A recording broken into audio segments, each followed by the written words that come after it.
Hello student, तो हमारा अगला प्रॉब्लम है कि angle between vector A cross vector B and vector A plus vector B. दरअसल प्रॉब्लम हमारे पास ये गिवन था कि vector A plus vector B and there is a vector A cross vector B के बीच का हमें एंगल निकालना था। ठीक है, तो चलो मैं आपको इसको समझाता हूँ कि एक्चुअल में इसको सॉल्व कैसे करते हैं। ये इजी है बट डोंट वरी, मैं एक्सप्लेन करता हूँ।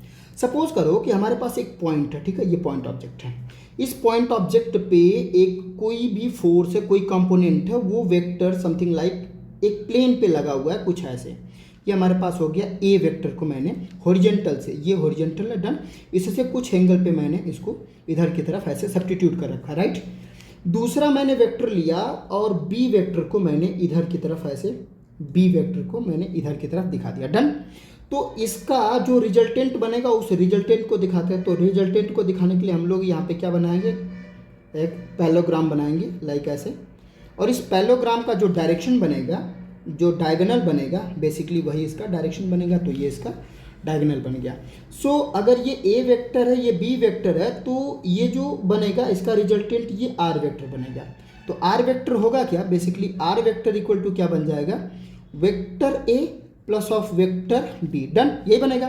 तो ये जो बन गया ये तो A vector plus of B vector बन गया, done. A vector plus of B vector. लेकिन आप देखो कि ये प्लेन में बना, प्लेन इन द सेंस आप समझ नहीं रहे हो। मैंने क्या किया, ये दो पेन है, ठीक है ना।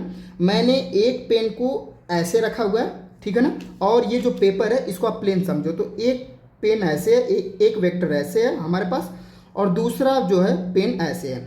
तो ये जो दोनों वेक्टर हैं, ए वेक्टर और बी वेक्टर, ये कहाँ रखे हुए हैं, प्लेन में रखे हुए हैं। तो ये प्लेन, और यहाँ से जो मैं रिजल्टेंट निकालूंगा वो रिजल्टेंट प्लेन में ही बनेगा, डन।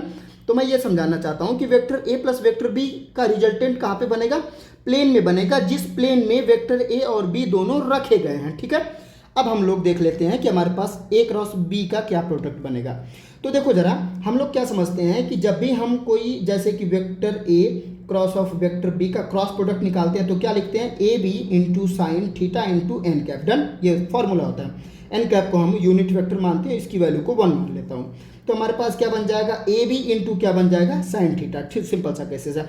तो मैंने जो आर रिजल्टेंट वेक्टर तो प्लेन में रखा है, तो प्लेन का मतलब हॉरिजॉन्टल हो गया, और इसका वर्टिकल डायरेक्शन, क्योंकि साइन कंपोनेंट है तो साइन कंपोनेंट का मतलब क्या हुआ, वर्टिकल डायरेक्शन।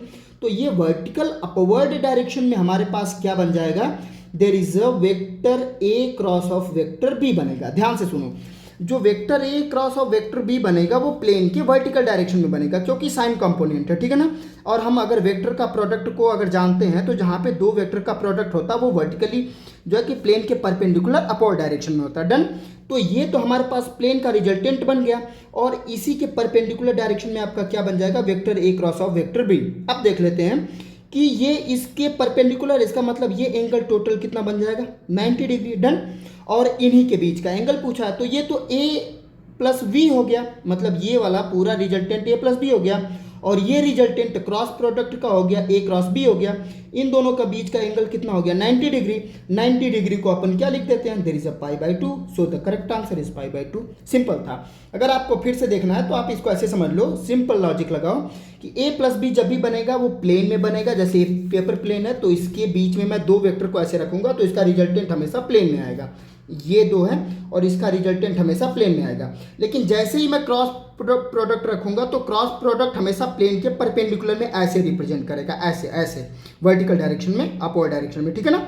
सो ये प्लेन और ये वर्टिकल, तो इनके बीच का एंगल कितना बन जाएगा, 90 डिग्री। 90 डिग्री को हम लोग π/2 ब्रेक करते थे, that's all answer. So correct answer आपके पास। Thank you.